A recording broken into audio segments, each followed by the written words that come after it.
Welcome to the Successful Real Estate Broker Podcast, where we learn about some success stories and some not so successful stories.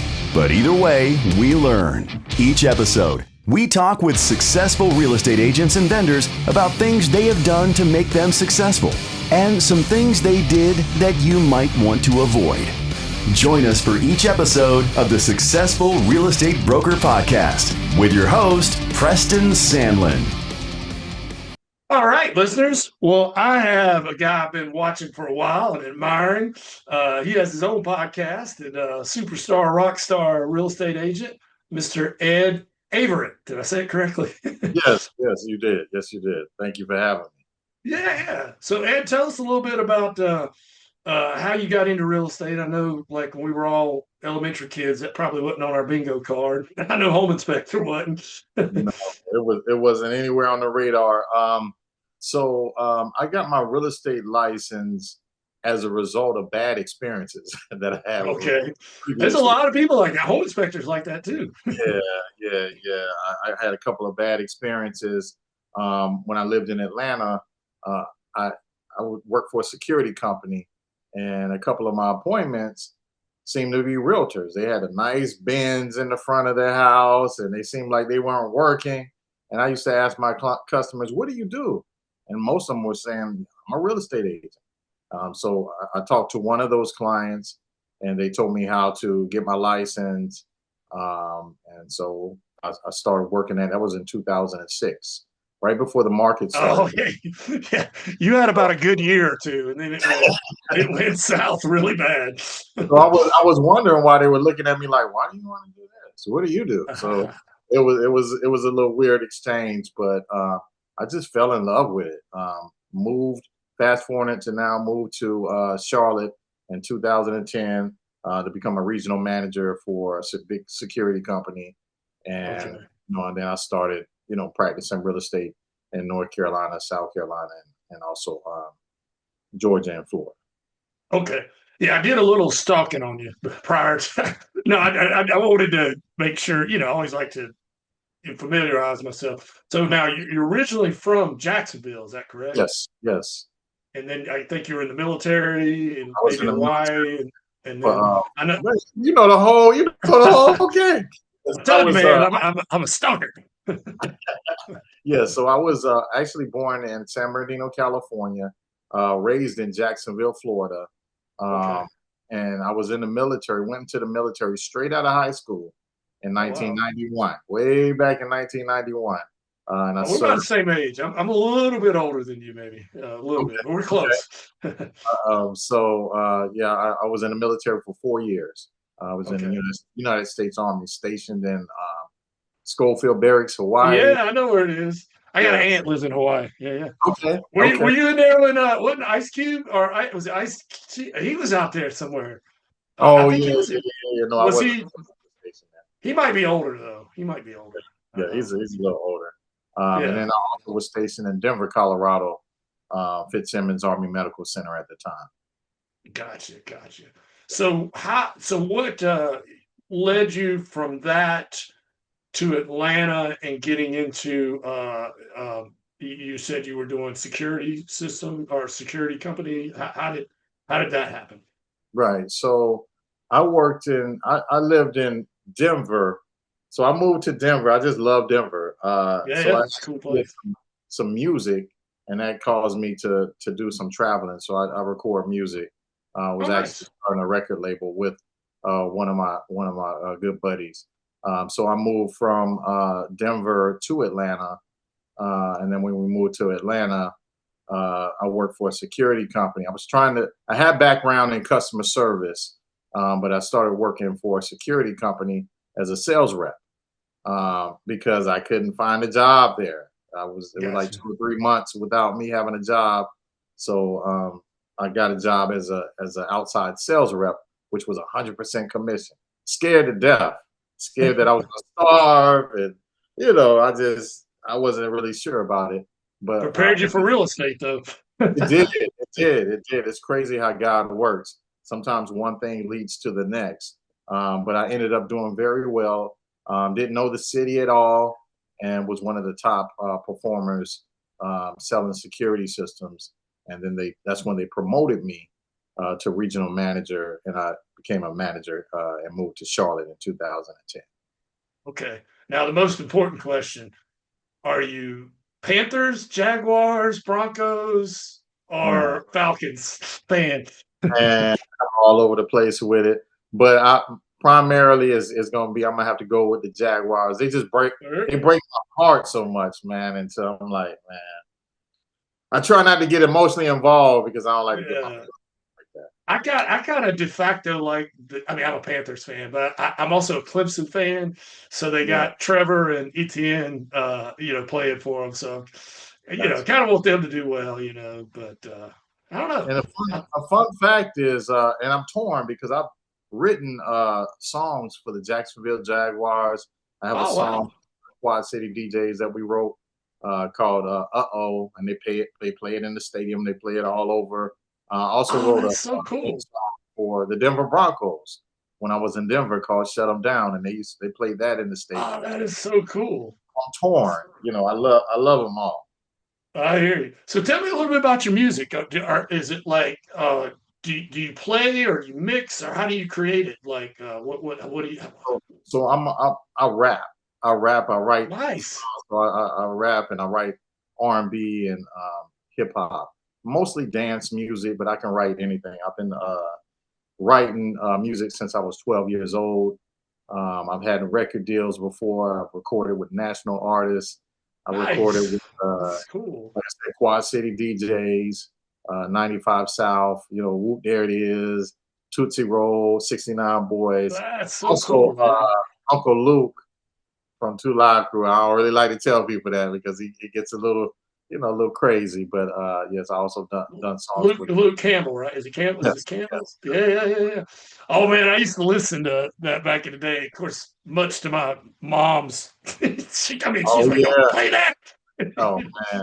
The crazy story about that is I couldn't believe I was recording two songs with him on his soundtrack. And I was like, man, I used to listen to your music and hide listening to your music. Yeah, because you get in trouble. You know what I mean? So, Yeah. and now I'm doing a song with you, man. It was just surreal. I saw a special on him a couple of years ago, and I think he's like kind of like he's like a football coach now or something, isn't he? I think and Yes. like he's Yeah. kind of I don't know if he's born again or something, but I feel like he's not the same that he was then. I guess Oh, I'll say that. he never really was. He's a businessman. Yeah, yeah, He's yeah. he's a real smart guy. I think he's running for Senate now. Uh, Really? yeah, so Wow. yeah, you just never know where a person's life will take him. But he's always been an advocate for the community and Yeah. wanting to better the community and try to affect change. Cool, cool. And I think a lot of music, of course, I know we've talked about everything but real estate, but it's been interesting. Uh, even if you look at like back in the day, Ozzy and all that, like the controversy Mm, helped sell records. You know what I mean? Like, and then yes. you see them later in life. I mean, they're not this big bad evil. They No, were a business person, like you said, man. They were generating free publicity. exactly. Exactly. He went to court actually to win, the censorship stickers that are on the records anytime Mm, there's explicit I lyrics. remember that. I Yeah, remember that. they actually tried to ban, any type of explicit lyrics or expression. So he went to court and won. So he's actually a Yeah, that was Al Gore's wife. Not to get political or anything. I remember that. That was Tipper Gore. yes, yes. So, But anyway, well, speaking about marketing and publicity, I mean, obviously that's a big part of real estate. So tell me, there's so many ways, and obviously, man, I see your Facebook under contract, under contract. So I'm like, man, this guy, he's doing something right. So there's a whole lot of strategies. It's the Averette group, correct? So the is Ava it Home Group. Yes, home group? So yes. what type of strategies do you guys employ or have been successful for you guys, if you don't mind me asking? I would say just instead of looking for clients, trying to build community. So we do a good job. I'm also partnered up with Lifestyle International Realty. We're big on building community, getting out in the community, Giving people information. People are in search of information. They can go on TikTok, they can go online and get, little bits and pieces. But, I like to lead my business with running a campaign. I'm running a campaign to go seek home buyers, potential home buyers that need help fixing a problem. Anytime you can fix a problem, you're good. But if you're just looking at it for money or commission, you're going to be disappointed. So I'm an advocate of, just setting up webinars, seminars, and just educating people. And then once I do that, if they want to do business with me, which, in most cases they do, or my team, then they will. And if not, if they just get information and they chew on it for a little bit and they're not ready, or they want to work with somebody else, that's their choice as well. But I think it's my job to be a beacon of hope to the community, and just show them an example of what the process looks like and what the true expectations are. So we come from a standpoint of just teaching and educating, and just wanting to see others do better. Yeah, and I think I do a lot of inspections and stuff, and I did this thing there for a while with first-time home buyers. It was like a program Mhm. the city had, and it was to get people who have been renting or in public housing their whole life to home ownership. And if they took like these classes, and I taught one of the classes, which was kind of like home maintenance, changing filters and just home maintenance stuff, they would get like a really good rate or something. And anyway, you got to watch that come to fruition. And you met these people in the class, and then to go out and do the inspection, it took them about 18 months to 2 years to get through all the stuff they had to do. But Mhm. then to meet them out there, man, when they were buying that house, and dude, it was just like the proudest thing. I mean, you just felt lucky to be a part of it. So it sounds like you kind of do a little bit of that yourself. Yes, man, it's not a better feeling in the world to have a client that that you helped them from the beginning to the end. Maybe their credit score was challenging at first, or maybe they didn't have the confidence to buy, and next thing you know, I just had one yesterday. Young man, he said he hadn't even told his mom that he bought the house, uh, but he bought his first house. He was nervous, but he did it. You know what I mean? And I don't know, you just feel proud and happy. But to me, I feel like that's my job, is to help people get to the next step, because a lot of people feel like it's unachievable because they hear these nightmares of what happens to people, and people scamming them and all that. So I just want to let people know that the American dream is still real. It's still real. 100%. People are out here buying houses. And that guy you're talking about, like 5 years from now, he'll be Yes, worth 50 or $100,000 more than he is exactly. now, because the value is going to go up. And it's like I got two 20-something daughters. I'm like, look, you got to pay to live somewhere anyway. Why do you Right. keep paying rent? Because 5 years from now, you won't be worth any more. But if you buy a house, let me get off my soapbox. No, no, no, no. You're exactly right. You're exactly right. So, I mean, and people don't understand the power of equity. Yeah. So take your equity, even if you still live in a house, start a business. You can do so many, put your kids through college. It's And the so many tax things. advantages too are Exactly. just, I Exactly. mean, I hate to say this, if you just work a job, and there's nothing wrong with that, but you just, work a normal 9 to 5 job and you live in an apartment, golly, man, you are getting taxed. Whereas, like you said, if you start a business, buy a house, you got so many tax advantages you can use, and equity growing at the same time. Exactly. But I try to, make my clients feel comfortable and laugh. And look, I was inspired by you too. Look, I got my crazy pants on too. My abs got That's awesome. for the interview, man. I had to go with it. Yeah, I try to do something to, be different, try to be remembered. When you get up and you do your little spiel, and, everybody's like, hey, I do great home inspections. I do this. And I was like, "Ah, man, I got to do something to be remembered." So Yes. that's how the whole pants thing came I about. love it though. I love it. What made you? I'm flipping it a little bit. I know you're like, man, this is my podcast. What No, made you you're come good. up with that moniker? I think that's dope. The pants thing. Yes. All right. So one day I had to go present. It was a realtor function, and like it was me. It was like the pest control guy, the mortgage guy. We all get up and do our 3 minutes or whatever. And man, I went after the pest control guy, Ed, and he had a dog, and it was like a termite sniffing dog. This was awesome. They said, never follow a kid or the animal act. And so I had to go after this. I mean, this guy went up there and he like had somebody hide termites in a purse or a bag or something. And that little dog came out there and sniffing around, found the termites. Man, the crowd went nuts. And I'm like, I have to go after that. I got nothing. So I went home that day. I was like, man, I gotta have a gimmick, or I hate a gimmick. That doesn't sound right, but I gotta have a hook, man. I gotta do something. I even looked up how much does a termite sniffing dog cost? A lot, a lot.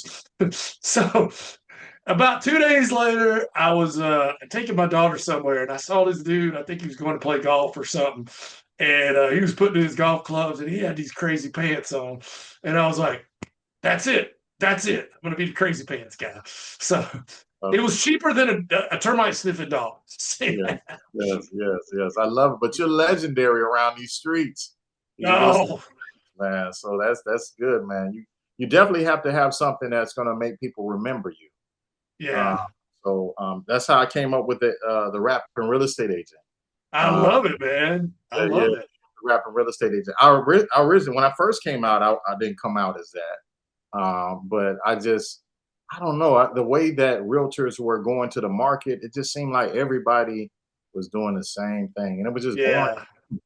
So I was like, man, I just, just being creative, having a creative mind, I was like, I got to do something different.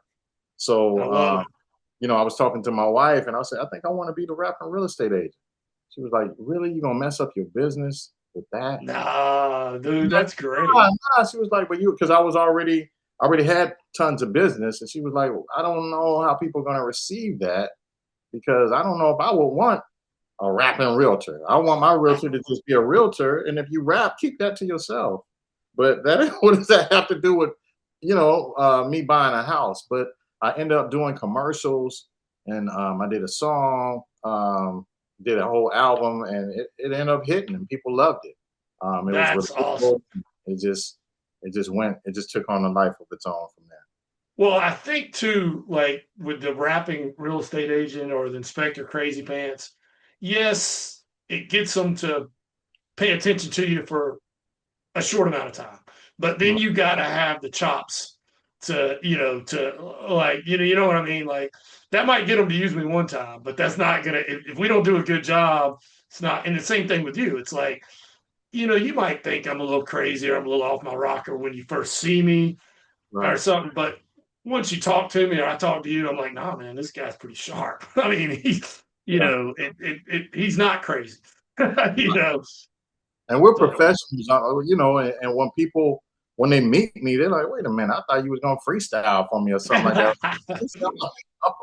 The freestyle, we got to get you in a home. We can play and freestyle later. I can freestyle for you after we get you under contract, after we get you closed, after I negotiate. But they see that I'm a professional. So to your point, even if you have a moniker, that's gonna get their attention. But once you get their attention, they still want you still have to be a professional, or they're gonna leave, or you're gonna be, oh man, he's a gimmick, he's a scam, it could go left. Sure. And they're not gonna recommend you. For them to recommend you to their family, their family and friends, you've got to have the chops. You've got to do a great job.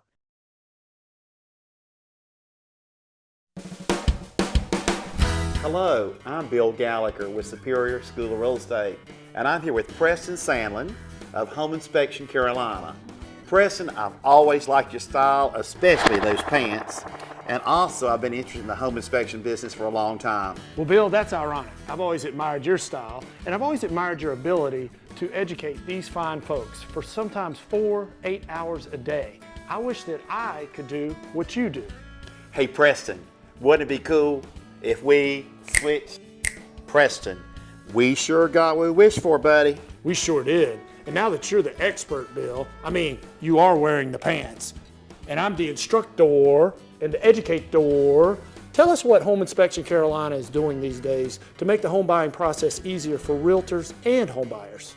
Well, Preston, all our home inspection reports now are online for the real estate agent and the client to review the report online and to be able to create a repair list basically online by either clicking repair, accept, monetary compensation, and once they prepare the request, they can then press email, text, or print right then. You mean it's all automated, Bill? Absolutely, we are high tech. Wow. What else is Home Inspection Carolina doing different these days? Well, Preston, we're training our home inspectors to be non-alarmist. We are training them to put things into perspective and to simplify the message for the homeowner. Non-alarmist is key, Bill. You remember those days of the 100-page reports and those 3-ring binders that would just go on and on and on, la la la la la la la la. Thank you for being a good non-alarmist. And Preston, one more thing. We fix the small stuff for free. Do you remember when home inspectors always put those little nitpicky items on those reports? Oh, bless their hearts. Well, at Home Inspection Carolina, if we can fix it in 5 minutes or less, we do it for free. We're better with a caulk gun than a keyboard any day. We just fix it. You mean there's no cost for this, Bill? Preston, it's free. Wow. Well, Preston, these pants really are a catch. Well, Bill, I've enjoyed wearing the suit, but I don't think I could wear it every day because I got to fix the small stuff for free, and I don't want to ruin a good suit. Preston, it's been a lot of fun flipping the switch.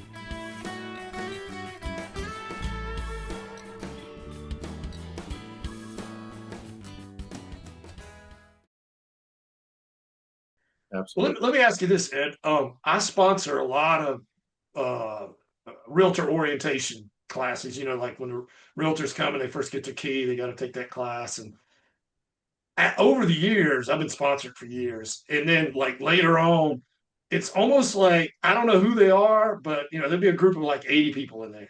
There'll be about 5 rock stars. I don't know who the rock stars are going to be, but there'll be about 5. There'll be about, I don't know, 15 or 20 that'll do pretty good. And over half are going to wash out. I mean, it's a tough, you know, you said it, commission only business. Yeah. What do you think? And I'm sure you've seen it. What do you think the secret sauce or the common ingredient? What do you think it is for the people who do well in this business or, you know, become rock stars? What is there something, a trade or a skill? I think a lot of it is mindset. You know, just the ability to just lock in. You know, you have your system, create a system. Every day you should be prospecting or you should be talking to people about real estate. So I think sometimes people may get a few deals that they might luck up across or they may know somebody. And then after they close, you know, they don't even know how they got that. Well, they do know how they got it. They lucked up on it, so they don't have a system. So they don't plug into a system. I think sometimes people let the noise get to them instead of just staying focused. A lot of it, I keep on saying, I probably say about 2 or 3 times, is this really your mindset and just having a game plan? You have to treat this like you would a regular job. It's some realtors don't even start their day until 2 or 3 o'clock in the afternoon. The day is over. So they don't start their day until 2 or 3 o'clock. And then next thing you know, it's 8 o'clock. Man, I ain't getting no leads today, man. This sucks. Man, well, you gotta get up early and like just start hitting it. Schedule. I get up early. I get up early at about 6, 7 o'clock. You know, I'm getting some music in me to get me motivated. I'm thanking God for waking me up, and I'm thinking about what I'm thankful for. I'm starting my day on a high note. And I'm starting work at about 8:30, 9 o'clock, and I'm treating it just like I did on my regular job when I was working. And I think that's the secret sauce. You just, a lot of people just don't really want to work that hard and want to make excuses, at the end. But whatever you put into this is what you're going to get out. Sometimes you're going to put in and don't get nothing out. So that's why I said, you got to have the right mindset and just be focused and put yourself on the schedule. I think you hit on it too. It's like you got to be very self-disciplined because I mean, I used to be a school teacher and, like work. I mean, most people had a job, you got to get up at 7, you got to be there at 8 o'clock. You're there till 3 or 4, whatever. And it's well, when you're in real estate, you still got to do that. But now you got to there's nobody making you do that. You got to make yourself do that. Would you agree with that? I do. And you have to lock in, get around the right people. I think sometimes people are just around a whole bunch of negative people. Oh, is it slow? Yeah, it's slow, man. Oh, man, what are you going to do? I don't know. I'm thinking about throwing my license in the trash. I don't know. You got to be around positive people that want to see you win, that's going to pour into you in terms of training. AI is a big one. You want to get around maybe some people, take some classes, invest into yourself. When I moved to Charlotte, I knew nobody in Charlotte. Nobody, not a single soul, because I got transferred my job, from Atlanta. Right. So I was working a regular job, and I was like trying to get my business started, and it just wasn't popping for me. Yeah. It takes a while. It takes a while. I was like, man, this sucks. I might have to put my license on inactive status. So I told myself, man, if I don't get somebody under contract within the next 30 days, I'm just gonna have to just put it inactive and just refer business out. Sure enough, I was able to get somebody under contract. They actually lived in my neighborhood. So I got them under contract, and then somebody else across the street. And nice. I took that money. I took 50% of my commission and reinvested it into marketing. Since I didn't know anybody, I was like, I did go to networking events. I did all of that, but people were coffeeing me to death. Hey, let's do coffee. Let's do tea. We should do dinner. But never dinner. It was always coffee or tea.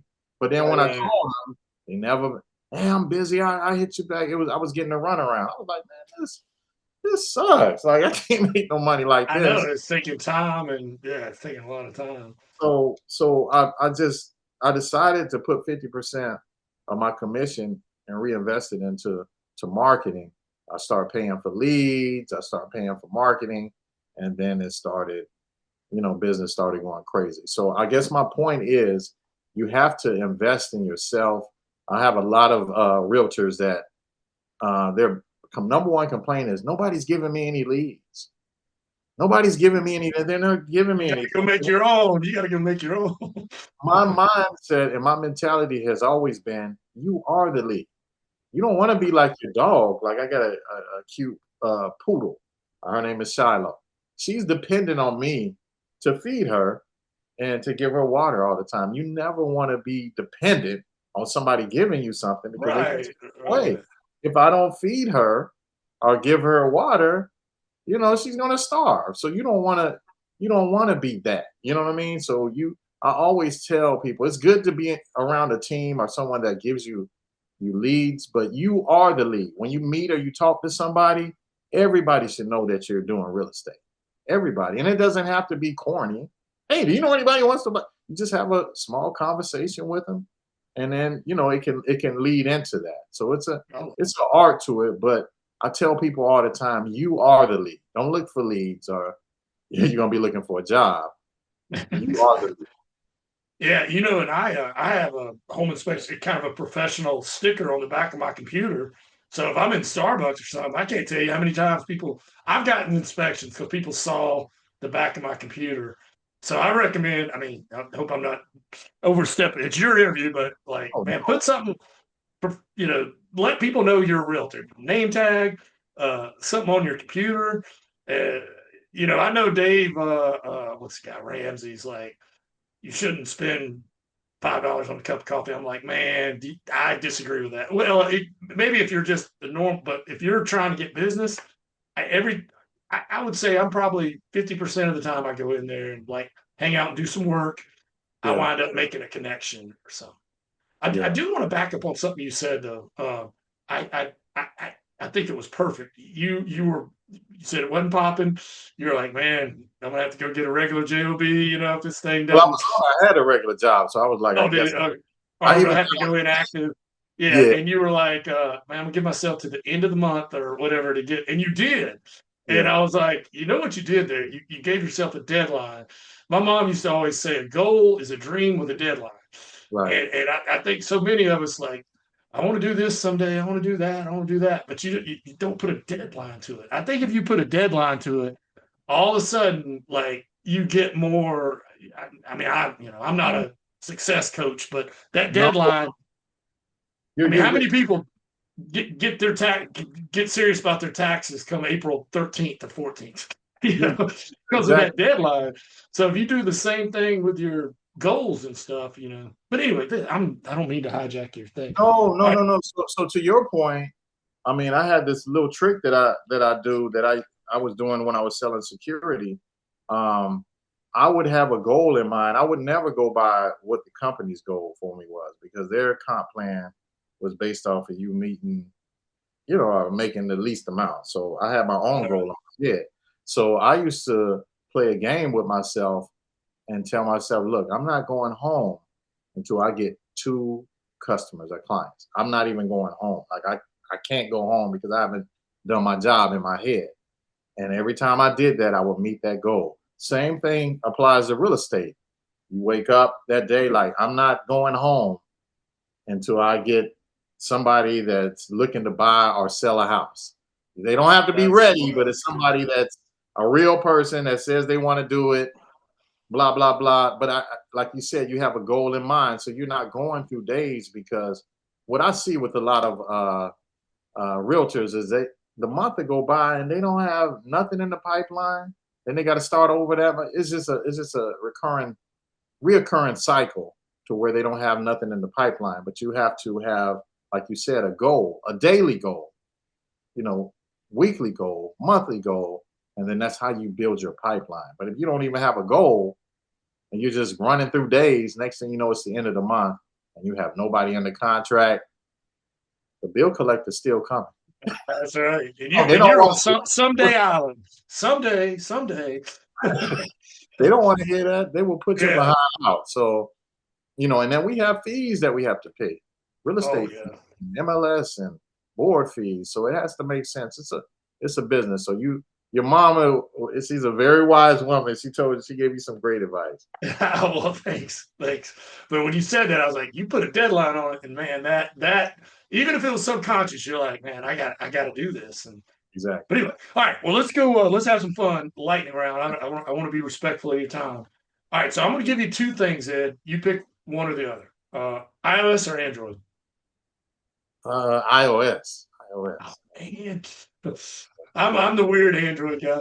Hey, Football or tech. our cameras are clean. I love the camera style. The cameras are I was iOS up to the 7, I think. My whole family's still iOS, but I could get more camera for the money, more megapixels and stuff. But now I will tell you that iOS ecosystem is smooth, man. Do you have the Mac too, and like you yeah, can. yeah. Excellent. Absolutely. All right, cardio or weights? I would say cardio. Michael or LeBron? Man, Michael. That's what everybody says. I mean, LeBron's great, but I Yeah. think Michael also played. Man, he played. Back when the Detroit Pistons would take your head off. I mean, he played. They didn't call touch fouls back then. I mean, he played like Bill Laimbeer and the Bad Boys. Like Yeah, they play rough. They play yeah, rough. And then he also played baseball too. I know, right? And he wasn't that bad. I mean, he wasn't bad. I mean, he didn't have super MLB numbers, but pretty dog a lot better than a normal person would have. Big party or small gathering? Small gathering. I'm kind of low key. Beach or mountains? Oh, I like them both. Dang. Beach. Beach. Football or basketball? Basketball. Hiking or jogging? Hike. No, not hiking. Jogging. Jogging. Flip flops or tennis shoes? Tennis shoes. Car or truck? Car. Now you're just a little bit younger than me, so you may get this one. I don't know. So I've interviewed some younger people who are like, what? Ginger or Marianne? Oh, Ginger. Ginger. I'm glad you got it, man. I interviewed somebody like early 30s. They're like, what? Who? I'm like, Gilly Gonzalez. You should tell them, where's the beef? You remember Yeah, that? exactly. Iced coffee or hot coffee? Hot coffee. Hot coffee. Would you rather read a physical book or an ebook? Ebook. When you're sleeping, fan on or fan off? Fan off. And the most important one, toilet paper, over or under? Like when on the roll. Is it like under? Oh, yeah, over. Over, yeah. That's what everybody says, unless they have a cat. Because they say the cat will one. All right, two last questions, and I'll let you go. This one is you can protect the names you can change the names to protect the innocent or the guilty. Okay. What is the wildest, craziest real estate story or just crazy, that either you or your team just anything crazy, like when we were at a bar having a beer, I was like, yeah, tell me your craziest real estate story. And you can change the names. You don't have to say names. I got you. Well, I had this one client, and I know better. This was earlier on. We're going to say that. Earlier on. She wasn't pre-approved or anything like that. I took her out to see a $1 million house. And she was like, she was telling me at the time that one of the NBA players was going to be investing into her to help her get this house. And I was like, okay. And she was like, okay, the proof of funds is coming. It's coming. So she begged me to take her to see this house. Took her to see the house. The guy was like, are you sure? The listing agent, are you sure you're good? And he was like, yeah. I'm like, yeah, I'm sure. So we saw the house and I was like, okay, do you like it? She was like, yeah, I like it. Let me do one more thing. I was like, okay, what you want to do? So she got on the ground and she put her body on the ground and she started praying. And I was like, okay. I was like, so you good? And she was like, yeah. I said, so when we gonna get the proof of funds? And she was like, well, I'm working on that, but God said this is my house. And which I love God. You know what I mean? I'm into the Lord. I'm religious, but we gotta have some proof of funds. Faith without works is dead type thing. You still got to put the work in. So needless to say, the listing agent was looking at me like and shaking his head. I felt she didn't buy. She didn't have the money to buy.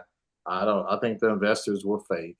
I don't know. Yeah. She may have worked with that NBA player, but I mean, it just didn't manifest. So yeah. So I inspected a house a couple of years ago. It was over in Valentine Country Club, and it was like 2.13 million something, and this was probably 10 years ago, so that was even a lot more money, probably like 4 million now. And I think it was a guy. I did it for the real estate agent. Like I knew the real estate. I'd done a lot of inspections for him, and like this person was supposed to be some sort of fancy neurosurgeon, something or other. Anyway, I did the inspection, wrote the report. Of course, it was a big house, and it turned out the whole thing was a scam. I didn't get paid. The real estate agent didn't get paid, and it didn't go through. But apparently, this person somehow or another had done this in other cities and somehow got a loan too, and like somehow scammed. It didn't go through with us, or some reason it didn't. But nobody got paid. I just, lesson learned. Sound like you too, like proof of funds, but I didn't quite understand how they did it. But apparently, this person had been doing it in other cities and somehow was scamming, like loan fraud. Somehow, I don't know. I don't know the whole thing, but it sounds similar a little bit. Yeah, and I got another story, but I know we got to cut it off. But yeah, I got stories for days. But all right. Well, when we do your podcast, I want to hear. Absolutely. All right, very last question, and I'll let you go. And you kind of alluded to this. You almost said my question earlier, in the thing. I was like, oh man, he's outlining my last question. Oh man. Let's say you moved to a brand new, or you woke up tomorrow morning in a parallel universe, same size as Charlotte. You still got all your equipment. You don't have to buy a computer, signs, or any of that. You don't have to, but you got $5,000 and you don't know anybody for some reason. What it's kind of an ROI question. So, what are you going to do with that $5,000 to generate some business? Now, you don't have to buy any equipment or anything. Okay. I may invest in some leads, lead sources. I definitely would use social media heavy. I would, camera up, and you don't even have to have a camera. Use my phone, do some, give some marketing tips, and just, push my marketing that way and boost it. I would go to new home communities. Builders, they have houses. People want to see houses. So I would go there, start there, do video showcases of some of the communities. But yeah, I got a game plan. But I definitely would invest that money into marketing, whether it's leads or whether it's social media.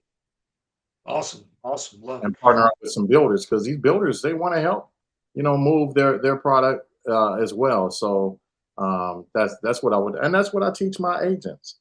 I teach them that it doesn't take a lot of money, but you definitely have to have a game plan and execute. Yeah, and I think if you a lot of these builders, like if you tell them you want to come out and like do some social media at their model home, I mean, they would love to have you because you're helping promote. I mean, I have my realtor's license, but I don't buy or sell, I just invest. But if I didn't have anything, like I didn't have any listings of my own, I think that's what I would do is go to like builders models and ask. They're not going to say no. Like, hey, can I showcase your thing? And start getting some content. Maybe I don't know. You'll be surprised. It's some realtors. If you go on their social media page, you don't see nothing about real estate on there. So that's the first thing that people do is they go to your page and they fact check. I mean, it's a lot of people now. I don't even have to explain who I am, because when I talk to clients, they be like, "Oh, I already know. You were in the military. You lived in you're from Jacksonville. You Jaguars fan." No, I just want to know if you could help me. You know what I mean? So it's that type of thing. Social media should be your resume.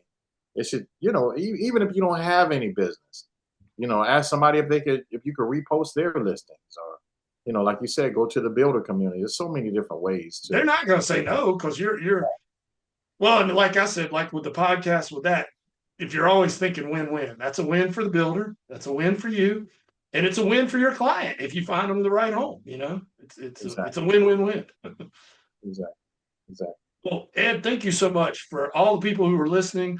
I know you got some value. Go give this guy some likes, some follows, some love. Whatever the kids do, whatever, I don't know, Instagram, TikTok. I think you're on all of them. Follow, like, what are what's your handles on all of those, Ed? So they can, on my social media accounts, is Edward L. Averette.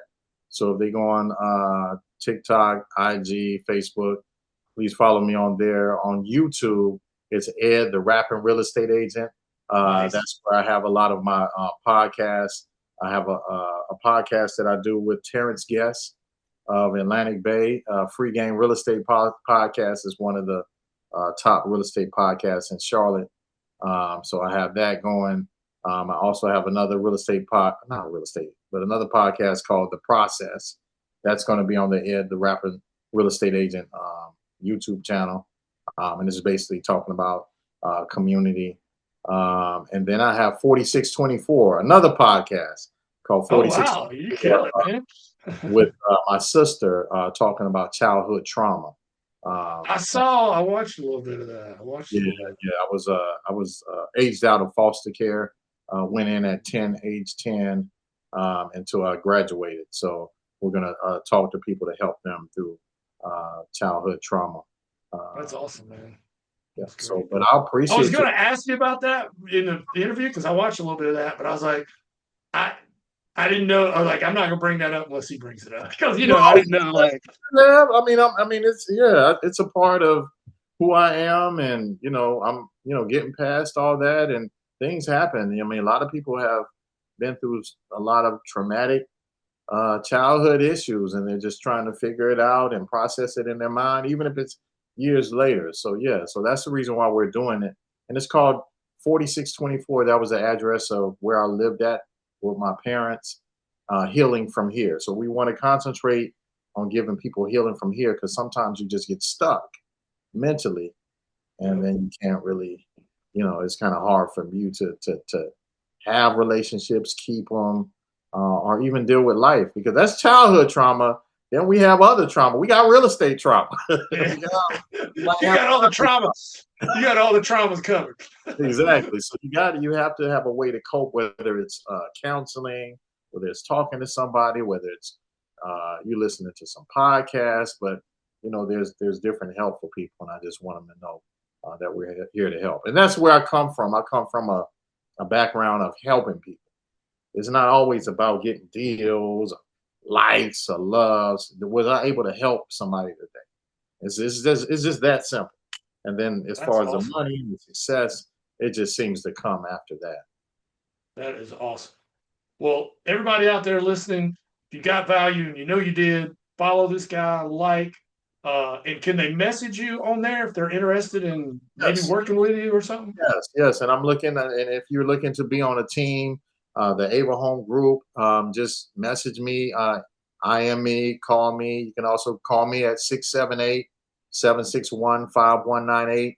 Text me. I would love to help you any way I can. Awesome. Well, thank you so much for your time, Ed. Thank you for having me. I appreciate it. You've been listening to the Successful Real Estate Broker Podcast with your host, Preston Sandlin. Join us on the next episode, where we'll be talking to a successful agent or vendor about the right things to do and the wrong things you should avoid. Join us on the next episode of the Successful Real Estate Broker Podcast.